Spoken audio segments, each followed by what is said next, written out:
श्री ओम नमः सिद्धि सुरासुरमणुसिन्धुवन्दितं दोदगादिकं मुमलं प्रणमामि वर्धमानं तीर्थं धम्मस्कतारं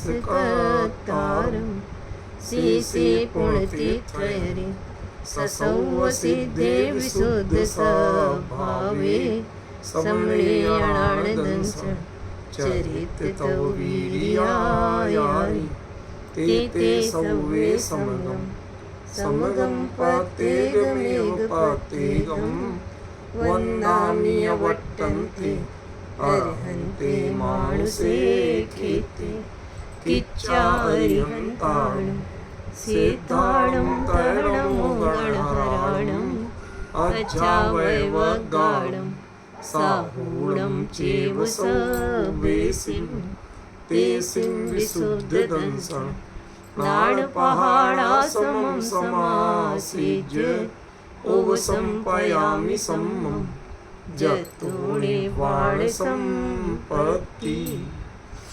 प्रवचन सार परमागम चरणानि योग ज्ञान तत्व प्रज्ञापन ये तत्व प्रज्ञापन महाधिकार गाथा 97 पृष्ठ 188 लक्षणाणं लक्षणमेघं सदिति सौवगयम् ओदिसिदा खलु धम्मं जिणवरवसहेण प्रणतम्। देखिए, आज स्वाध्याय करने पर एक नया अभिप्राय इसमें पता चला और वह अभिप्राय बहुत समीचीन। 2 दिन की चर्चा में वो बात बिल्कुल नहीं आई, क्योंकि ख्याल में ही नहीं आई। झूठ क्यों? देखिए जरा क्या है वो। ये का एक 5वां अर्थ, ये का 5वां अर्थ वो है यहाँ पर, यानी भरत क्षेत्र में प्रचलित। ये माने यहाँ जो कल 4 बताए थे वो चारों से अलग अर्थ। भरत क्षेत्र में प्रचलित विविध लक्षणाणम, विविध लक्षणों का, लक्षणों में से नहीं, अभी अर्थ क्या किया था अपन ने? विविध लक्षणों में से सत, ये जो लक्षण है यही सबसे बढ़िया लक्षण, एक ही अर्थ ऐसा। आचार्य जो अब जो अर्थ आ रहा है वो बिल्कुल पिछली गाथाओं से एकदम परफेक्ट फिट है। उन विविध लक्षणों का एक लक्षण, लक्षणों में से एक लक्षण नहीं, विविध लक्षणों का एक लक्षण। विविध लक्षणम षष्ठी बहुवचन का, एकम लक्षणम एक लक्षण है, सदिति सत। अब आप कहें कि इससे अंतर क्या आ रहा है? भाई आप जब कोई बात छेड़ रहे तो पता तो चले क्या अंतर है। अंतर ये है कि पहले हम कह रहे थे कि उत्पाद वै द्रव्युक्तम सद्रव्य लक्षणम, एक लक्षण ये है, एक गुण पर्यायवत द्रव्यम लक्षण ये है, ठीक है ना। तो विविध लक्षणों में से एक लक्षण, सत वाला लक्षण हम मान रहे थे, गुण पर्यायवत द्रव्यम वाला नहीं मान रहे थे। यही हुआ भाई, विविध लक्षणों में से एक लक्षण ही सर्वगत है, सब जगह व्याप्त है। आज अर्थ बिल्कुल बदल रहा है। वो कह रहे हैं कि इन विविध लक्षणों का बना हुआ एक सत लक्षण है। सत लक्षण में ये सारे लक्षण शामिल है, उत्पाद व द्रव्य भी शामिल है और गुण पर्याय भी शामिल है। डिफरेंस ख्याल में है भाई? पिछली गाथाओं में यही आया था, अंतर आ गया, समझ गए ना। तो ये बात उससे बिल्कुल सटीक मिल रही है। और एक नया अर्थ निकल रहा है, वो शब्द है सव्वगयम।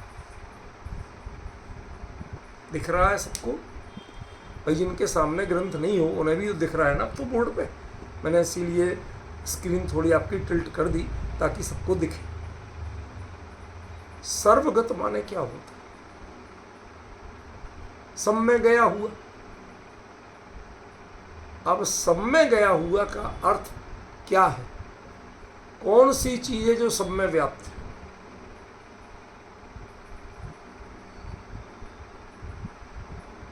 सब अपने अपने अस्तित्व में है, सब में व्याप्त क्या है? सभी कुछ सत्य। तुक्केबाजी में सोच समझ के बोलो। जगत के जितने पदार्थ हैं उन सभी में सर्वगत क्या है? कौन सी ऐसी चीज है जो सब में गई हुई? एक द्रव्य का दूसरे द्रव्य में अभाव है कि नहीं है? है। एक पर्याय का दूसरे पर्याय में अभाव है कि नहीं है? है। और ये चार अभाव जो हैं वो सच्चे हैं कि कहने की बातें हैं? सच्चे। सच्चे हैं, बिल्कुल पक्की बात है ना। तो यदि ये चार अभाव साँचे हैं तो फिर कोई भी चीज सब में गई हुई कैसे हो सकती? प्रश्न समझ में आया? एक पर्याय दूसरे पर्याय में व्याप्त नहीं होती है तो कोई चीज सब में व्याप्त कैसे हो सकती? देखो, ये चर्चा असल में ज्ञेय तत्व की पूरी ही चर्चा बहुत गंभीर है, क्योंकि इसमें ज्ञेय तत्व जो है वो केवली के लेवल का, हमारे आपके लेवल का नहीं। इसलिए हमें अपने लेवल से सोचना छोड़कर केवली के लेवल से सोचना पड़ेगा कि ये बात में क्या कहा जा रहा है। ठीक है ना? आपको बता दूं, सस्पेंस दूर करते हुए, कि सर्वगत और सर्वज्ञ ये दोनों शब्दों को जिनवाणी में अनेकों जगह एक दूसरे की जगह प्रयोग किया गया। क्यों? उसका कारण बताओ। जितनी भी गमनार्थक धातुएं हैं, क्रियाएं हैं, वो सारी की सारी ज्ञानार्थक भी होती ही है। ये नियम है। जैसे गत माने गया हुआ और अधिगत माने जाना हुआ। अधि तो उपसर्ग है ना, क्रिया तो वही गत ही है, समझ रहे हैं ना? तो ऐसे ही इन गतो, इन जाना, यान, वायुयान, आप बोलते कि नहीं बोलते? माने जो चलने वाला, हवा में चलने वाला। तो इन गतौ धातु, या धातु जो है वो चलने के अर्थ में आती है। लेकिन जब उसमें अधि उपसर्ग जोड़ देते हैं तो ययन माने जाना और अध्ययन माने पढ़ना हो जाता कि नहीं? तो मतलब जितनी भी ज्ञानार्थक धातु, वो गमनार्थक धातुएं हैं, कई है, एक दो नहीं, उन सभी का अर्थ ज्ञान भी होता है। ठीक है ना? तो सर्वगत, अब ये गत भी तो गमनार्थक धातु का ही रूप है कि नहीं? अब इसका अर्थ यदि ज्ञान ले लो तो सर्वगत का अर्थ सर्वज्ञ होगा कि नहीं होगा? पॉइंट समझ में है? तो इन विविध लक्षणों का एक लक्षण सत है। सत से बाहर कोई लक्षण नहीं। और ये लक्षण कैसा है? सर्वगत। सर्वगत माने सब में व्याप्त नहीं, ये सर्वज्ञ का लक्षण है। सर्वज्ञ परमात्मा ने ऐसा बताया।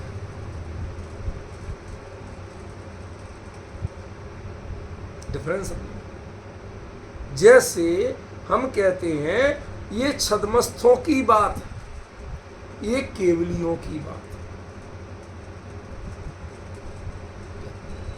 है। एक आम आदमी गरीब के यहाँ शादी हो तो फेरे तो साथ उसके यहाँ भी होते, मंत्र तो उसके यहाँ भी पढ़े जाते, थोड़ा बहुत दहेज लेन देन तो उनके यहाँ भी होता है कि नहीं होता? पर पता चला गरीब की शादी 500 रुपया में पड़ी। सच्ची बात बता रहा हूं, उनके यहाँ गुड़ बट गया, माने मुंह मीठा हो गया सब कुछ। अब कोई भी 50 रुपए का गुड़ की एक लाके और थोड़ा थोड़ा टुकड़ा सबको दे दिया, मिठाई होगी। जो चावल चूल्हा कुछ बना वो दे दिया, खाना हो गया, समझिए, दावत पूरी हो गई। और आपको कोई ऐसा बताए तो आप तो वहां झांको नहीं। अंतर समझ रहे हो? तो लोगों के जैसे ये रईसों की शादी, ये गरीबों की शादी, ये रईसों का खाना, ये गरीबों का खाना, ऐसा अलग अलग आप लोक में व्यवहार करते कि नहीं? ये रईसों के कपड़े, ये गरीबों के कपड़े। गरीब की पूरी साड़ी जितने में आ जाती है, रईस की फॉल उतने में नहीं आती। बताओ होता कि नहीं होता? बस वास्तविकता है, समझ गए? तो हमने हर चीज को अलग अलग वर्गों में बांट रखा है ना। तो एक क्षयोपम ज्ञानियों का लक्षण और एक सर्वज्ञों का लक्षण। सर्वज्ञ ऐसा लक्षण जानते हैं कि जो सत है वही वस्तु का, वही द्रव्य का लक्षण है और कुछ नहीं। लेकिन उसमें विविध लक्षणानम एगम लक्षणम, उसमें सब लक्षणों को मिला के एक लक्षण है। उसमें दो लक्षण अलग अलग नहीं रहेंगे कि गुण परैवत द्रव्यम अलग है और उत्पाद में ध्रुवयुक्तम सत सद्रव्य लक्षणम अलग है। गड़बड़ी क्या थी? यहां पर विविध लक्षण प्रचलित थे। भरत क्षेत्र में दो तरह के लक्षण प्रचलित थे द्रव्य के, वस्तु के। एक उत्पाद में ध्रुवयुक्तम सत सद्रव्य लक्षणम और दूसरा गुण परैवत द्रव्य। आचार्य कह रहे हैं कि इन दोनों लक्षणों को मिलके एक लक्षण है। तुम दो को अलग अलग मत देखो। और वो लक्षण सत है। यदि आप अकेला उत्पाद में ध्रुव रखोगे और गुण पर्याय हटा दोगे तो वो सत नहीं रहेगा। कैसे? सुनो, पर्याय कोई नहीं है तो उत्पाद और व्यय किसका हुआ? मेरे पॉइंट समझ रहे कि नहीं समझ रहे? पर्याय माइनस कर दो तो उत्पाद और व्यय किसका हुआ? किसी के यहां बच्चा कोई हुआ ही नहीं तो ये जन्म की बधाइयां किसकी गाई जा रही? प्रश्न तो उठेगा ना। फिर ये सारे इतनी तैयारियां किसकी की गई? ये जचगी के गीत क्यों गाए जा रहे हैं जब बच्चा हुआ ही नहीं? प्रश्न समझ में आ रहा कि नहीं? किसी के यहां कोई मरा ही नहीं तो ये अर्थी किसकी सजाई जा रही? प्रश्न करोगे कि नहीं करोगे? भाई मैंने दो दृष्टांत जो दे रहा हूं वो सोच समझ के दे रहा हूं। जन्म उत्पाद का वाची और मरण व्यय का वाची। तो जचगी के गीत ये उत्पाद है, लेकिन बिना बच्चे के यदि उत्पाद के गीत गाओगे तो वो आपकी मूर्खता के अलावा कुछ नहीं करता। उत्पाद पर्याय के बिना नहीं होगा, व्यय पर्याय के बिना नहीं होगा। आप पर्याय को माइनस कर दो तो उत्पाद और व्यय किसका सिद्ध करोगे? उत्पाद और व्यय के लिए पर्याय होना जरूरी है कि नहीं? और द्रव्य के लिए द्रव्य और गुण होना जरूरी है। यदि ये दोनों नहीं हो तो द्रव्य किसका सिद्ध करोगे? पॉइंट समझ रहे हैं? इसलिए आचार्य ने क्या कहा है?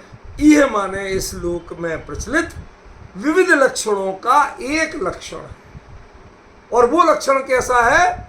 सर्वज्ञ का लक्षण है। जो सत है ना वो सर्वज्ञ वाला लक्षण है। सर्वज्ञ द्रव्य पर्याय वाला, गुण पर्याय वाला लक्षण नहीं कहते अलग से। सर्वज्ञ दो तरह का लक्षण नहीं कहते। उनके लक्षण में अकेला उत्पाद व्यय ध्रुव नहीं, उनके लक्षण में अकेला गुण पर्याय नहीं है। दो अलग अलग मुद्दे नहीं है। उत्पाद व्यय कैसे सिद्ध करोगे यदि पर्याय नहीं होगी? आज हमारे यहां नामकरण संस्कार कि बच्चा हुआ कि वो तो नहीं, तो किसका नामकरण संस्कार है भाई बताओ? आज हमारे यहां शोक की तीये की बैठक है कि कोई मरा, कि मरा तो कोई नहीं, तो तीये की बैठक किसकी है भाई? उत्पाद और व्यय किसके? यदि पर्याय गायब है आपके उसमें से, लक्षण में से, तो वह उत्पाद और व्यय नहीं कहा जा सकता। यदि गुण और द्रव्य गायब है तो द्रव्य किसका कहोगे? किससे बनेगा द्रव्य? किसके आधार पर द्रव्य होगा? किसका नाम द्रव्य होगा? जैसे पर्याय के बिना उत्पाद और व्यय किसके कहे जाएंगे, ऐसे ही गुण और द्रव्य के बिना द्रव्य किसका कहा जाएगा? समझ गए ना? ये दोनों ही अपरिणामी, चाहे गुण हो चाहे द्रव्य हो, ये दोनों अपरिणामी तत्व। समझ में? जो परिणमन है, पर्याय है, वो उसका वो निवास तो उत्पाद और व्यय में है, द्रव्य में उसका निवास नहीं। समझ गए? इसलिए इन दोनों का जो दो आप अलग अलग बताते हो इस श्लोक में, उन दोनों का एक लक्षण है। और वो लक्षण क्या है? इनका एक शब्द में आएगा तो सत में आएगा। और सत माने सर्वकालम सद्भावम, सर्वकाल सद्भाव हो, उसका नाम सत। गुण का भी सर्वकाल सद्भाव, द्रव्य का भी सर्वकाल सद्भाव है। इसी तरह पर्याय का भी सर्वकाल सद्भाव है। वो अपने स्वकाल में सद्भाव है, लेकिन सर्वज्ञ के ज्ञान में सर्वकाल सद्भाव है। और उस समय के काल का परिणमन जो है वो भी नष्ट नहीं हुआ, वो अपने समय में खड़ा हुआ। मैंने आपको कितनी बार बताया, वरना टाइम ट्रेवल जैसी कॉन्सेप्ट कभी बन ही नहीं सकती। यदि पर्याय वस्तु रूप में नष्ट हो जाए तो कभी टाइम ट्रेवल जैसा कॉन्सेप्ट बन नहीं सकता। और ये कॉन्सेप्ट आज का नहीं है, पूरे विश्व में इसके प्रयास किए जाते हैं और इस कॉन्सेप्ट को माना जाता है। इसका मतलब है कि पर्याय वस्तु अपने अन्य काल में नष्ट भले ही कही जाए, अनुपलब्ध कही जाए, लेकिन स्वकाल में वह सदा विद्यमान रहती है, कभी नष्ट नहीं। हो गया ना? सर्वकालम सद्भाव। पर्याय का भी सर्वकाल सद्भाव है। सर्वकाल में सद्भाव नहीं कह रहे, सर्वकाल। वो अपने स्वकाल, वो काल द्रव्य का परिणमन भी नष्ट नहीं होता। बस वो मिलेगा कहां कि उस काल में जाना पड़ेगा जब मिलेगा, अन्य काल में नहीं मिलेगा। समझ गया? लेकिन वो अपने स्वकाल में सर्वकाल मिलेगा। जो कोई केवली जब होंगे तब वो उस पर्याय को जान सके। एक साथ जान रहे हैं तो सब एक साथ ही दिख रहा है। कंफ्यूज कर दे तो आप बात को, मैं बात कुछ और कह रहा हूं। बात को ध्यान दो। नेमिनाथ ने जो पर्याय जानी थी वो नेमिनाथ की बपोती नहीं थी। बाद में भी जो तीर्थंकर होंगे वो भी वही जाने, उस काल में उस पर्याय का वही परिणमन जाने। और जो उनके नेमिनाथ के बहुत पहले हुए थे उन्होंने भी तो जाना ही था कि नहीं जाना था। तो वह उस काल में उस पर्याय का सद्भाव वस्तुतः सर्वकाल है। जब वो पर्याय उस काल, वो काल आया ही नहीं था, तब भी केवली जान रहे थे। तो झूठा जान रहे थे क्या? सच्चा जान रहे थे। मतलब काल द्रव्य का, जब काल का जितना बड़ा फलक है, कैनवस है, उतने बड़े कैनवस पे जाके देखोगे तो आपको वो सब मिलेगा। अब आप एक कोने पे खड़े होके देखते हो कि सूरज डूब गया, बताओ डूब गया? ये तुम्हारा डायरेक्शन बदल गया कि सूरज डूब गया? हमने अपना डायरेक्शन बदला, सूरज नहीं डूबा। समझिए, अभिप्राय समझिए। ऐसे ही आप किसी एक कालखंड में खड़े होके देखते हो तो आपको लगता है उत्पाद में है, वो पर्याय तो चली गई, वो काल तो चला गया। लेकिन वस्तु का कोई भी अंश भी वह कभी नष्ट नहीं होता। वस्तु का कोई भी अंश नष्ट नहीं होता, वह सदा काल विद्यमान है। परिणमन का जो भाव है वो अपने स्वकाल में रहते हुए भी, चूंकि वो स्वकाल आपके अपना काल आने के पहले भी केवली के ज्ञान में और वस्तु में जब वो समय लाओगे तो सदा विद्यमान है। कैसे? जरा देखो, मैं कुछ बताता हूं।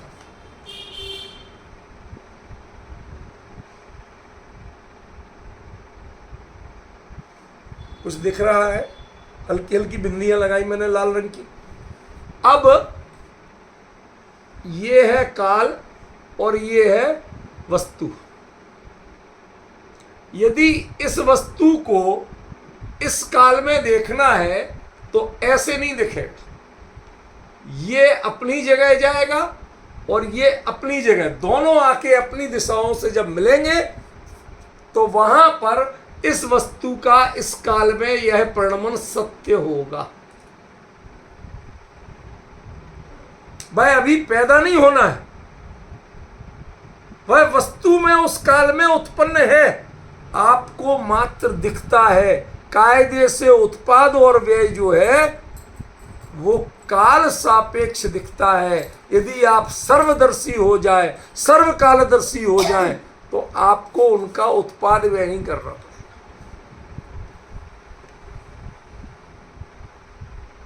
और यदि इस कॉन्सेप्ट को जिसने नहीं माना, तय मानना वो 3 काल में क्रमबद्ध को सिद्ध नहीं कर सकता।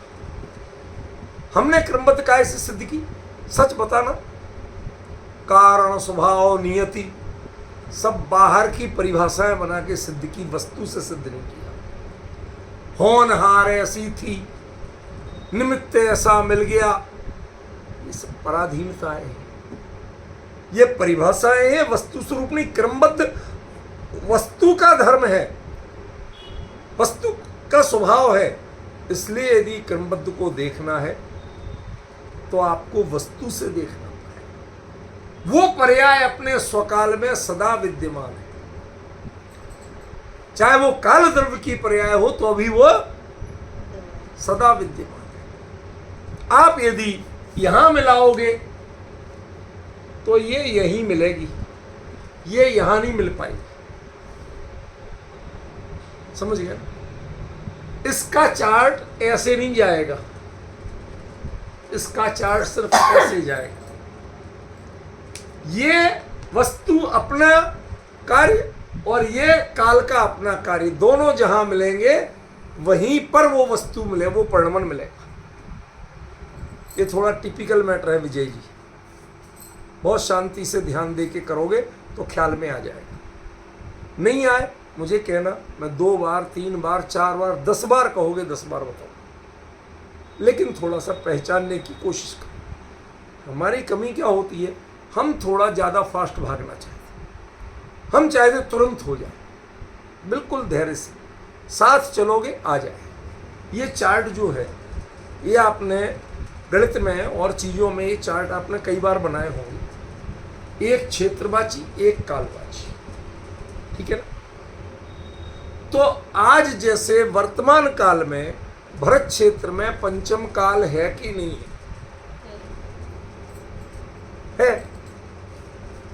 तो पहले था कि नहीं था? सोच के बोलना, पहले था कि नहीं था? कि नहीं था। क्यों नहीं था? क्योंकि आप पहले बोल रहे हैं ना, सर्वदर्शी बन के बोलो, सर्वकालदर्शी बन के बोलो, तो पहले भी था।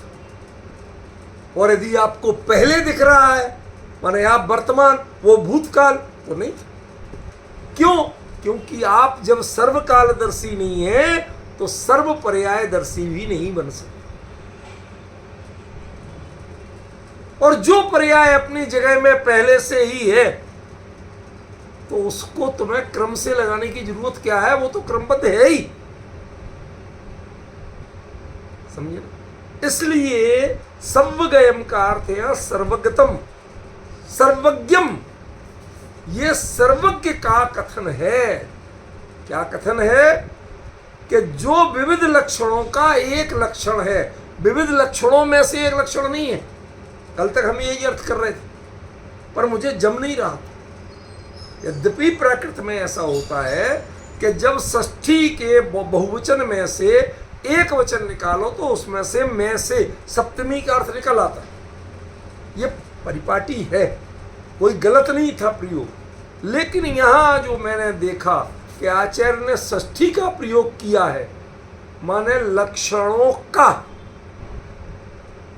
इन विविध लक्षणों का। तो विविध कहाँ से हो गए साहब? जो यहाँ पर भरत क्षेत्र में 2 प्रमुख लक्षण प्रचलित हैं कि उत्पाद में द्रव्युक्तम सत सद्रव्य लक्षणम और एक गुण पर्याय द्रव्यम, कहते इन दोनों लक्षणों का। अच्छा, इनमें विविधता क्या है? एक लक्षण मात्र भाववाची और एक लक्षण मात्र वस्तुवाची। उत्पाद हो, व्यय हो, द्रव्य हो, ये परिभाषाएं, ये परिचय मात्र स्पिरिचुअल है, आध्यात्मिक है, भावपरक है। जैसे मानवता, अब मानवता को ढूंढ के लाओ कहीं से, सब में पाई जाती है, लेकिन निकाल के नहीं दिखा सकते आप। समझ गए ना? जड़ता, अज्ञानता सारे संसारी जीवों में निकाल के दिखाओ कि ये है, तो हम उसका ऑपरेशन करके निकाल दें। कहते नहीं निकाल सकते। समझ गए? तो उत्पाद, व्यय और द्रव्य ये कोई वस्तु नहीं है। समझ में? ये क्वालिटियां हैं, खूबियां हैं। समझे? और ये खूबियां जो है, क्वालिटियां जो है, ये पाई किसकी जाएंगी? कि गुण और पर्याय की। पाई कहां जाएंगी? कि द्रव्य में। समझ गया? तो लक्षणों के दो प्रकार हैं, एक भाव प्रधान, क्वालिटी प्रधान, और एक वस्तु प्रधान। दो तरह के लक्षण बनाए। आचार्य कहते हैं कि यदि क्वालिटी है और वस्तु नहीं है, तो साहब हमारे इसमें दूध में थोड़ी मिठास डाल दो, लेकिन चीनी मत डालना, गुड़ मत डालना, मिश्री मत डालना, मिठास डाल। भाई साहब, है कोई जादू? विजय जी, हो कोई जादू तो बताओ जिसमें अकेली मिठास तो आ जाए, लेकिन चीनी, मिश्री, गुड़ ये कुछ नहीं आए। नहीं है ना? यही बात कह। उत्पाद, व्यय, द्रव्य ये क्वालिटियां हैं। ये क्वालिटियों के लिए, जैसे मिठास नाम की क्वालिटी के लिए आपको वस्तु चाहिए। बिना वस्तु के मिठास कहीं नहीं ढूंढ सकते। ठीक है? आप कहते हैं मेरा दूध मीठा कर, तो पूछते हैं कई बार मेरे से, क्या डालें? चीनी डालें, मिश्री डालें, खांड डालें, गुड़ डालें, क्या डालें? सबसे मीठा हो तो। समझ गया?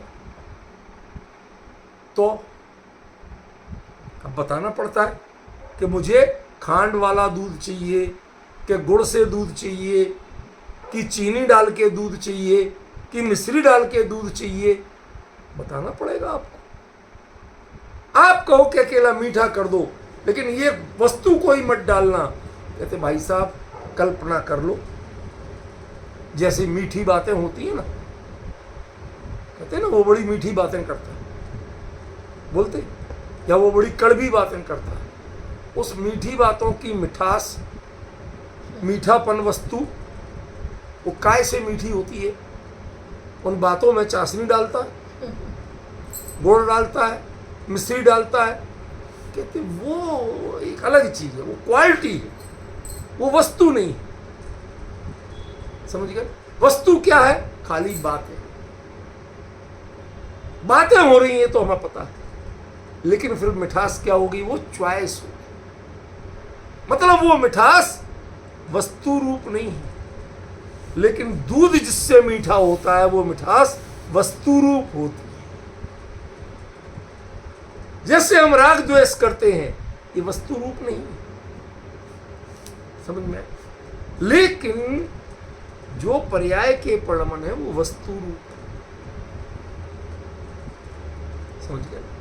वो पर्याय सगी है, सग पज्जायम, किसी के साथ सगा शब्द नहीं जोड़ा आज, पर्याय के साथ। कोई किसी की पर्याय एक दूसरे में हस्तक्षेप करने नहीं जाती, अपनी अपनी सगी है। समझ गए? ये जो अंतर पड़ा, ये अंतर यहां बता। लक्षण विविध हैं, पर विविध के लिए आधार भिन्न भिन्न थे। क्या आधार थे?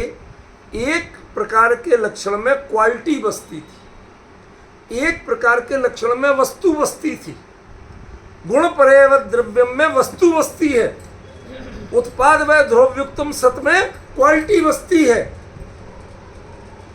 लेकिन जिसे सत माने जो सद्भाव रूप हो, जो पाया जाए, जो हम यूं दे सकें आपको, लो ये है, समझ गए ना? मिठास चाहिए, ये लो मिठास, चीनी चाहिए, ये लो। अब ये जो दोनों का सम्मिलन जहां हो, वो लक्षण चाहिए। तो सत वो है कि जिसमें अकेले गुणपर्याय नहीं है, सत वो है जिसमें अकेला उत्पाद व ध्रुव नहीं। अभी तक ये भ्रम चलता है कि उत्पाद व ध्रुव युक्तम सत, ये तीन तो सत है, लेकिन गुण और पर्याय सत नहीं। आप अच्छे लोगों से पूछ लेना, खूब स्वाध्यायियों से पूछ लेना। और हमारे मुकेश जी विराजमान हैं, ये सबसे बड़े ज्ञानी आत्मा है। क्यों? क्योंकि इन्होंने इस गाथा पर पहले भी चर्चा सामने बैठ के सुनी। उस समय हमसे भी ये थोड़ा सा अंतर रहा था। दो तरह के लक्षण की बात है। ये सत दोनों लक्षणों का एक लक्षण है, दोनों में किसी को अलग नहीं चलने देता। ये मीठी बातें नहीं है, ये चीनी, ये चाय मीठी है, ये दूध मीठा है, ये वस्तु से होता है। बातें मीठी चीनी से नहीं होती, कि होती है वो कसाय से होती। जिसको जिन बातों में रुचि ही नहीं है, उसे कोई फर्क नहीं पड़ेगा। वो इंटरेस्ट, राग, कसाय, ये बातों को मीठा कहते हैं, बाकी बातें मीठी नहीं होती। लेकिन दूध वस्तु रूप में मीठा होता है, नहीं हो तो उससे डायबिटीज नहीं होती। लेकिन मीठी बातों से किसी को डायबिटीज नहीं होती। विजय जी, होती है कि किसी ने ज्यादा मीठी बातें सुन ली तो डायबिटीज बढ़ गई। मतलब ये वस्तु रूप नहीं है, राग द्वेष ये वस्तु रूप नहीं है, लेकिन पर्याय वो वस्तु रूप है, वो सतरूप है।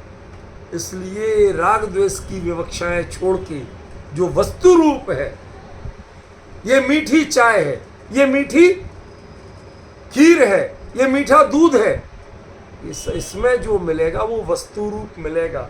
ये दूध मीठा बातों से नहीं होता। क्यों होता है कि हमने मीठी मीठी बातें कर दी तो दूध मीठा हो जाएगा, मीठी मीठी बातें कर दी तो चाय मीठी हो जाएगी। कसाय तृप्त हो सकती है उससे, वस्तु का स्वरूप नहीं बदल सकता। वस्तु में मिठास कब आएगी? कि जब वस्तु की मिठास डलेगी तब आएगी, मीठी वस्तु डलेगी तब आएगी। समझ में आया? बातों में मिठास कैसे आएगी? खाली कसाय चाहिए। तुम भी वही चाहते, हम भी वही चाहते, दोनों राजी, और दोनों एक दूसरे के मन की बात करो, मजा आने शुरू हो जाए। समझ गए? विषय कसाय की चर्चा और है क्या? उसका मजा है क्या? इसी बात का तो मजा है। खुदा मिलाई जोड़ी, कंधा एक कोड़ी, न तुम्हें और न हमें ठोर, दोनों को एक ही बात चाहिए, करते रहो। समझ में है ना? ये एक अलग स्थिति है, ये कसाय की भूमिका है। जो चीज अनंतानुबंधी कसाय की भूमिका में अच्छी प्रतीत होती है, वह अप्रत्यक्षान में आधी गायब हो जाती है, आधा मजा गायब हो जाता। अकेली प्रत्यक्षान रह जाएगी तो मुनिराज को उन चर्चाओं में रंच मात्र भी मजा नहीं आता, रंच मात्र भी प्रभाव नहीं पड़ता, वो उससे इफेक्टेड नहीं होता। ये वस्तु स्थिति है। समझ गए ना? ये फैक्ट है कि मुनिराज को कसायों में मजा नहीं आता। क्यों? क्योंकि कसायों का लेबल बदल जाता। जब अनंतानुबंधी और अप्रत्यख्यान है ही नहीं, तो इनसे आने वाला मजा वो खत्म हो जाएगा। अब जो आनंद आएगा वो वर्धमान चरित्र में तो आनंद हो सकता है, लेकिन उससे नीचे की बातों में कोई आनंद नहीं, कोई तन्मयता नहीं। यदि आपने कहा मुनि है और अपने आप को भावलिंगी मानते हो और सच्चा कहते हो, नाम लिखने से कुछ नहीं हो जाएगा। आजकल एक फैशन चल गई, कुछ महाराज है वो अपने आप को भावलिंगी मुनिराज अपने लिए ही खुद लिख रहे, वो लिखवा रहे, उन्हें पता ही नहीं है कि तुम कुछ भी लेवल लगा लो, असली चीज काहे से पहचानी जाएगी कि भावलिंग की असली पहचान है कि प्रत्यक्षानावरण कषाय से नीचे की जो 2 कषाय हैं अच्छे हो जाए, उनकी क्षय हो जाएंगी, नहीं उनका इफेक्ट नहीं दिखेगा, उन जैसी बातें आप नहीं करोगे। क्षय होगी, किसने देखी क्षय होगी? इफेक्ट नहीं दिखना चाहिए। कैसे कि वो तुम जिन बातों को मिठास लगती है, मजा आता है, वो चर्चा उनके सामने करो भी उन्हें कोई फर्क नहीं पड़ेगा, चित्त में खेद भी नहीं होगा, रंच मात्र विकार नहीं होगा। विकार माने कार्य विशेष, विकार माने खराबी नहीं, क्या रिएक्शन होना, समझ रहे? जैसे आपको करंट लगे, तार में करंट था, आपको छुआया गया, तो तार में करंट था, ये कैसे लगा आपको करंट? कहते लग गया। कहते हम नहीं मानते, झूठ बोल रहे हैं।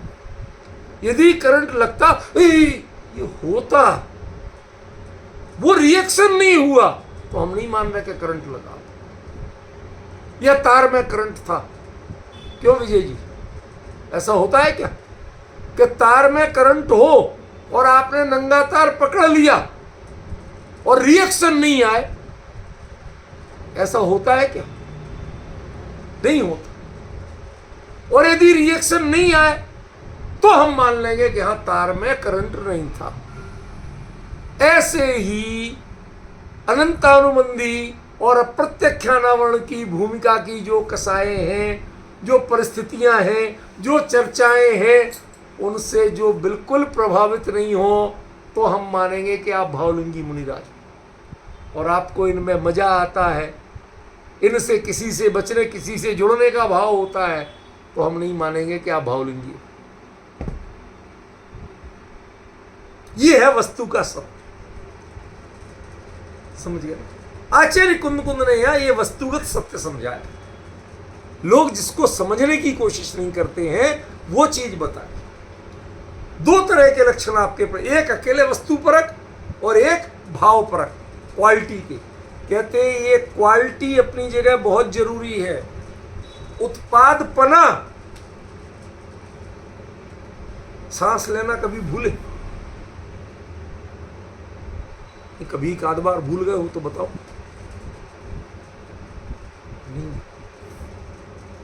ऐसे ही किसी भी द्रव्य के, किसी भी गुण का जो परिणमन है, वो वस्तु ने कभी भूला नहीं है। जिसमें अकल नहीं है वो भी नहीं भूला। क्या कहा? जिसमें अकल नहीं है वो भी नहीं भूला। भाई अकलमंद तो अकेला जीव ही बनता है ना, लेकिन वो परिणमन उद्गल, धर्म, अधर्म, आकाश काल सब में चलता रहता, किसी में नहीं रुकता। समझे? हर द्रव्य अपने आप में बड़ा इंटेलिजेंट है, हर गुण इंटेलिजेंट है, पर हर पर्याय इंटेलिजेंट है। क्यों? क्योंकि उसे याद नहीं दिलाना पड़ता। पढ़ा लिखा व्यक्ति तो सांस लेना जानता है और अनपढ़ वो सांस लेना नहीं जानता। पढ़े लिखे व्यक्ति का दिल धड़कना जानता है और अनपढ़ का, पढ़े लिखे व्यक्ति को तो ठंड गर्मी का पता चलता है और अनपढ़ को डिफरेंस। जो स्वभाव की बातें हैं उनके लिए आपको पढ़ाने की जरूरत नहीं। तो वो उत्पाद एक क्वालिटी है, वह पर्याय के साथ उसका भी सत है। यदि पर्याय छोड़ दोगे तो उत्पाद और व्यय सत नहीं रहेगा। भाई पाए जाएंगे तो कहां पाए जाएंगे? पर्याय तो चाहिए, जब तो उत्पाद और व्यय होंगे। अकेला उत्पाद व्यय कहां से लाओगे? जो वैशेषिक दर्शन है उस पर यही प्रश्न किया गया विजय जी। वो क्या कहता है? द्रव्य गुण, कर्म, सामान्य, विशेष, समवाय और अभाव, ये 7 प्रकार के पदार्थ। द्रव्य जैसे अग्नि एक द्रव्य, गुण उष्णता उसका गुण है गर्मी, कहते ये दोनों अलग अलग होते हैं। बाद में समवाय नाम का एक आता है, वो दोनों को मिला देते। तो पूछा कि जब समवाय ने नहीं मिलाया था, समवाय ने जब नहीं मिलाया था, तब ये दोनों अलग अलग कैसे थे? बिना उष्णता की अग्नि कैसी थी और अग्नि के बिना उष्णता रहती कहां थी, कहां पाई जाती थी?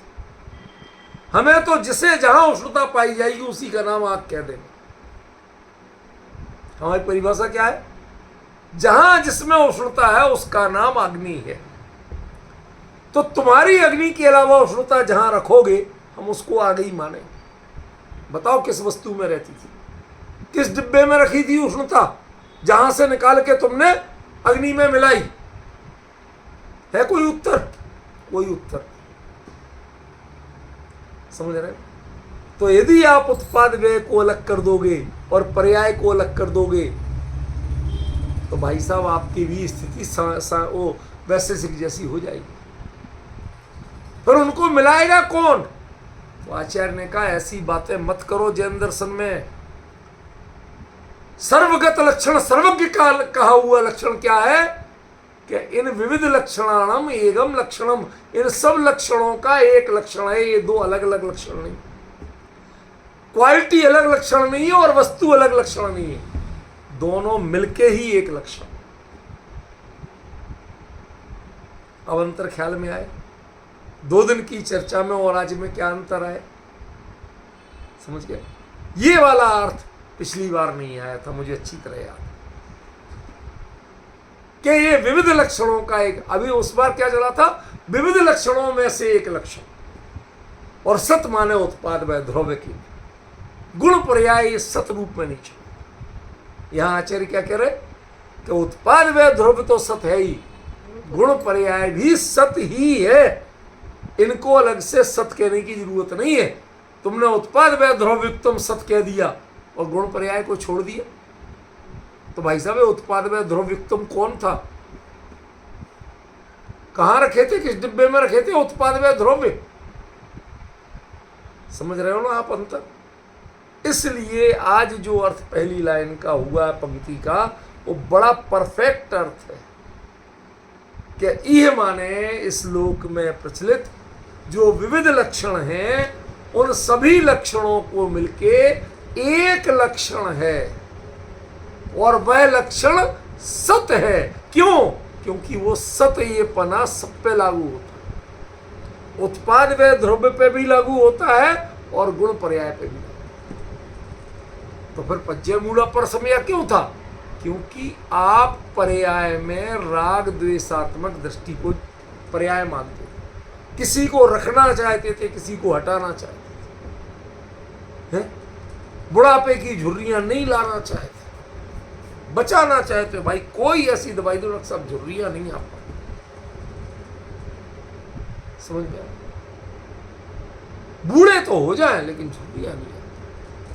सीनियर सिटीजन वाले लाभ तो विजय जी को पूरे चाहिए, लेकिन भाई झुर्रियां वुर्रियां नहीं आ पाए। कैसे होगा भाई? कैसे करें? वो तो आएंगी, वो बुढ़ापे की सहचरी है, उनको आप अलग छोड़ के नहीं चल सकते। समझे? जैसे बुढ़ापे की सहचरी झुर्रियां हैं, ऐसे ही उत्पाद व्यय की जो सहचरी पर्याय है वो आएगी, उसके बिना उत्पाद व्यय नहीं हो। समझे? इसलिए इन विविध लक्षणों का एक लक्षण है और वह लक्षण सत है। वह अकेले उत्पाद व्यय ध्रुव का लक्षण सत नहीं है, अकेले द्रव्य का लक्षण सत नहीं है, गुण और पर्याय भी सत ही है। जो पज्जे मूढ़ा पर समय था वो पर्याय की मूढ़ता, परिवर्तनशीलता उस समय की जो दिखाई दे रही है, उस समय की तुम वस्तु रूप नहीं देख रहे हो। चकाचौंध देख। पिक्चर देखने गए कभी थिएटर में? ऊपर में नहीं ना, वही उसमें बुराई ना, हम भी गए। अब देखो, जो पिक्चर दिख रही है वो काहे पे दिख रही है? पर्दे पे दिख रही है। और जो पिक्चर के कलर थे, डिजाइन थी, चेहरे थे, उनमें से क्या चीज वहां थी?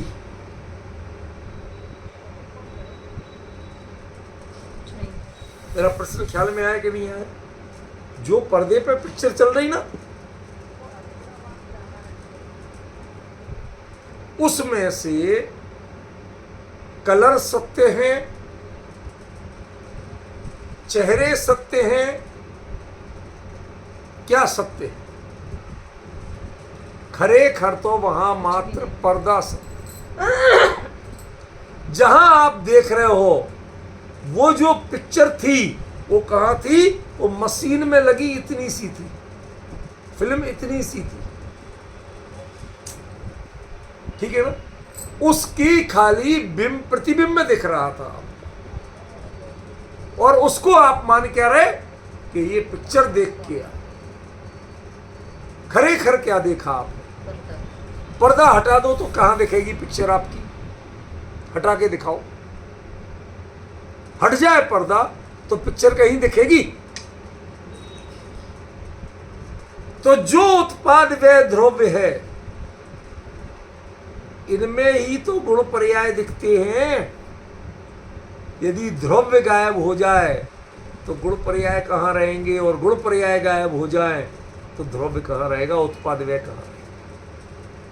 इसलिए जो हमने अलग अलग परिभाषाएं बनाने की आदत डाली है, कहते क्वालिटी और वस्तु ये भिन्न भिन्न नहीं हो सकते, दोनों एक साथ सत है।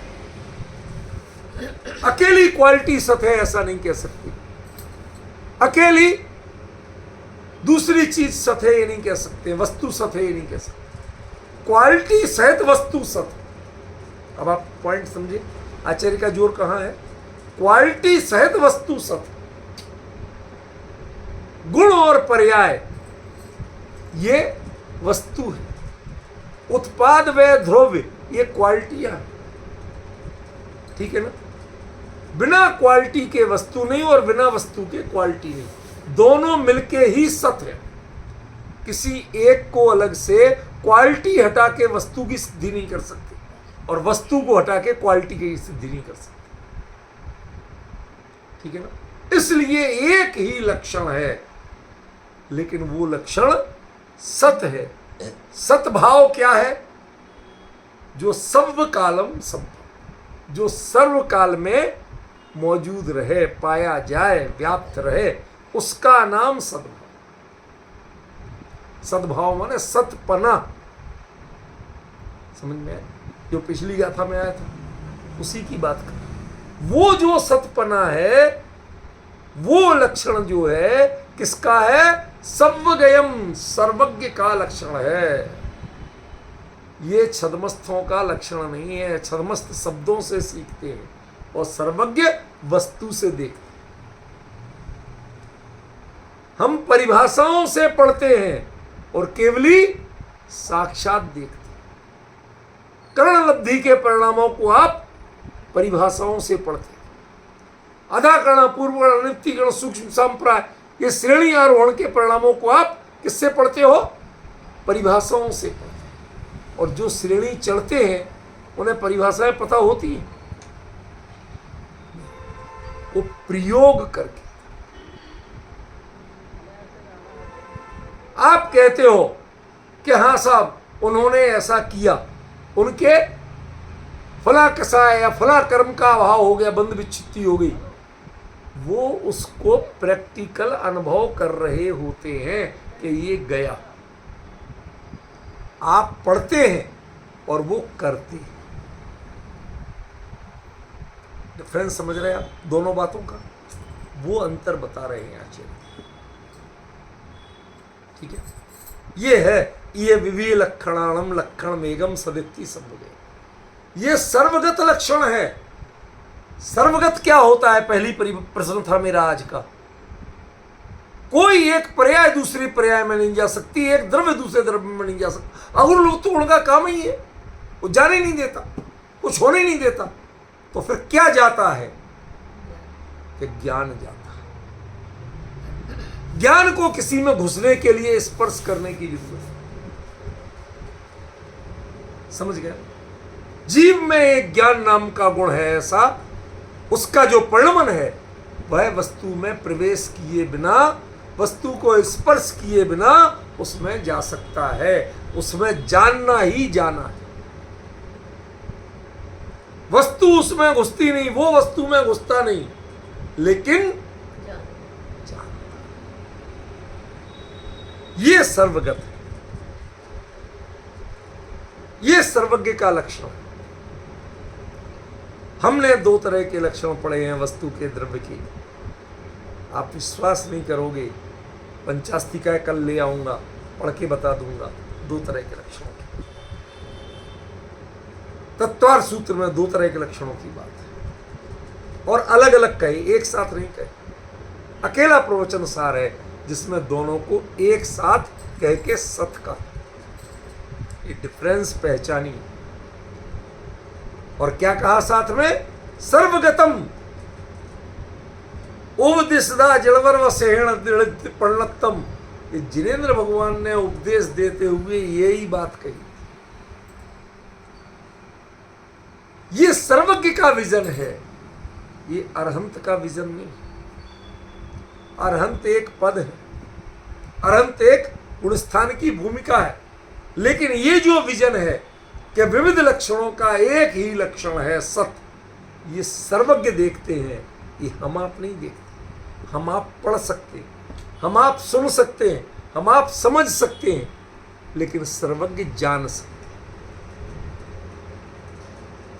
अब डिफरेंस ख्याल में आया? हम आप क्या कर सकते हैं? सुन सकते हैं, पढ़ सकते हैं, लिख सकते हैं, समझ सकते हैं, लेकिन जान नहीं सकते। जानना और समझने में बड़ा अंतर है। हम बहुत सी चीजें समझ लेते हैं, लेकिन उनको वस्तु रूप में जानते हैं क्या? डॉक्टर ने बताया तुम्हें फलां बीमारी हो गई थी, तुम्हारे प्लेट काउंट्स इतने कम हो गए थे, अब वो पूरे हो गए। आपने गिने कि 1,85,000 हो गए कि नहीं हो गए? लेकिन आपने जाना कैसे? कल से हमारी तबीयत बहुत अच्छी, आज हमें बहुत ठीक लग रहा है, आज हमें बुखार भी नहीं है, आज सिर दर्द भी नहीं हो रहा, आज थोड़े भोजन की भी इच्छा हो रही। आपने अपने तरीके से, आपने निमित्तों से, बाहरी साधनों से आप अंदाज लगाते हो, शब्दों से अंदाज लगाते हो, लेकिन केवली वो प्रत्यक्ष जानते हो कि देखो ये प्लेट काउंट्स इतने बढ़ गए, इससे तुम्हारे लिए ऐसा फील होगा। समझ? दो के विजन भिन्न हैं। ये लक्षण जो है ये केवली का लक्षण है, ये आपका लक्षण नहीं। आपने कहा डॉक्टर से, डॉक्टर साहब कुछ आराम नहीं दिख रहा है, तो क्यों झूठ बोल रहे हो मेरे से?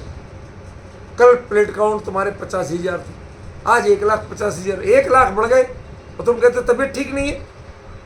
फालतू की बातें करते हो। आप डिफरेंस समझ में आया? विजय जी, दो बातों में अंतर ख्याल में पड़ा।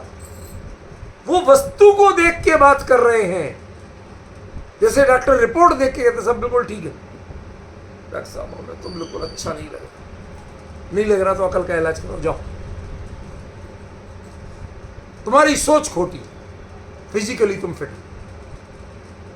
कहते कि नहीं कहते? ऐसे ही सर्वज्ञ की दृष्टि में दोनों लक्षण एक साथ हैं, एक ही हैं, और दोनों सतरूप हैं। अकेला उत्पाद व ध्रुव ही सत नहीं है, गुण पर्याय भी सत है। समझ गए? ये आज की चर्चा का सार जानो। एक साथ 10 चर्चाएं नहीं छिड़ सकती। 2 दिन चर्चा होने के बाद भी ये बात नहीं आएगी। आज ये बात क्लियर है, ठीक है ना? अब इसके बाद में मैं इस बात को दाएं बाएं कुछ नहीं करूंगा, इसको यहीं विराम दूंगा क्यों?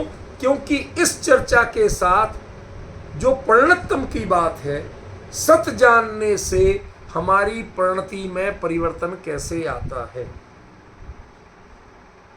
उत्पाद व्यय, द्रव्य और द्रव्य पर्याय, द्रव्य गुण पर्याय, इनका समस्त जो समवेत सत्य है, उस सत्य को जानने से वह चीज, वह कथन सुना हुआ होने की जगह प्रज्ञप्त कैसे हो, ज्ञप्ति युक्त कैसे हो जाता है।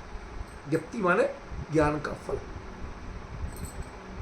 उसके साथ कैसे हो जाता है, इसका उत्तर कल चले, इसका उत्तर आज पहली पंक्ति स्पष्ट की, कल और परसों में नीचे की पंक्ति स्पष्ट की थी, और कल जो चलेगा वो दोनों पंक्तियों का परस्पर प्रभाव, जो परिणतम शब्द है उससे चलेगा कि सत्य जानने से हमारे में परिवर्तन कैसे आ जाए। नहीं ऐसा, अन्य लोग कहते हैं कि भाई साहब तुम आत्मा आत्मा की बात करते हो, इससे कैसे सुधर जाओगे, कुछ क्रिया नहीं करना पड़ेगी। समझ गए? उन्हें समझ में नहीं आता, भाई साहब ये 8 पहरा घी नहीं लेते, ये मर्यादा का आटा नहीं देखते, ये फला नहीं देखते, ढिमका नहीं देखते, उसे समझ में नहीं आता ये धर्मात्मा। समझे? अकेला सत्य की बात करते हैं, अकेले गायक की बात करते हैं, इससे धर्मात्मा हो जाएंगे, करना कुछ नहीं पड़ेगा, उसे समझ में नहीं आता। कल यही बताया जाएगा कि तुम्हारा जो करते हो वो करते क्यों हो, क्योंकि तुम सत्य नहीं जानते। सत्य को जिसने जाना उसके धर्म आएगा जीवन में और उसमें परिवर्तन आएंगे, लेकिन वो परिवर्तन आना, जैसे युवा होगा तो दाढ़ी मूछ आएंगी, वो उगाएगा क्या? किसी जवान ने अपनी दाढ़ी मूछें उगाई हैं आज तक? आती हैं। ऐसे ही जब सत्य का निर्णय करोगे तो ये जीवन के परिवर्तन आएंगे। ये डिफरेंस जो है वो कैसे होगा, ये इसका उत्तर कल दिया जाएगा। आज तो हमने पहली पंक्ति का विस्तार से चर्चा की, अब वो 2-1 मिनट कम ज़्यादा से उसकी हम कोई आकुलता नहीं करते। ठीक है, विशेष चर्चा।